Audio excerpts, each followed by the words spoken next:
దయచేసి మీ మ్యాథమెటిక్స్ తెలివితేటలు ఇంటర్మీడియట్ వరకే వదిలేసేయండి.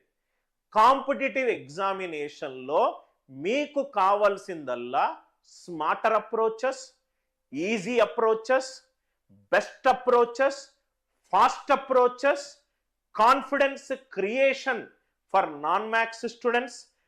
నువ్వు ఏదన్నది నా దగ్గర ఆయుధాలు ఉన్నాయి.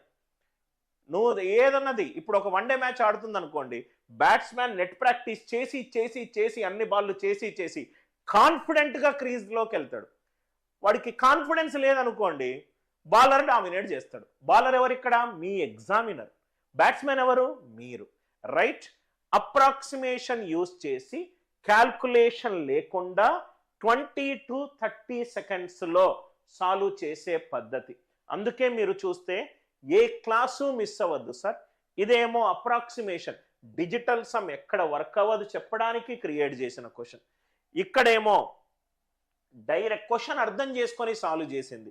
ఇక్కడేమో డిజిటల్ సమ్ మీద చేసింది, ఆన్సర్ నుంచి క్వశ్చన్ కరెక్టో లేదో చేసింది. ఇక్కడేమో భాజనీయతా సూత్రము, ఇట్లాంటి మెథడ్స్ యూజ్ చేయొద్దు. ఇక్కడ ఏం చేశాము?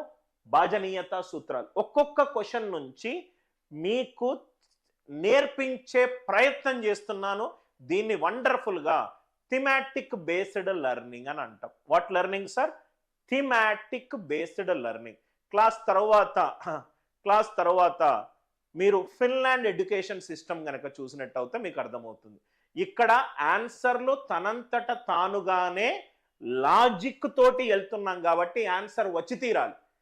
మీరు బైక్ వెళ్తున్నారు, బైక్లో గూగుల్ మ్యాప్ కరెక్ట్ డైరెక్షన్ చూపెడుతుంది, డెస్టినేషన్ చేసి తీరాలి. కష్టపడుతున్నారు, కరెక్ట్ కన్సిస్టెంట్గా డైరెక్టెడ్గా సెల్ఫ్ మోటివేటెడ్గా కష్టపడుతున్నారు, డెస్టినేషన్ చేరాల్సిందే. రైట్?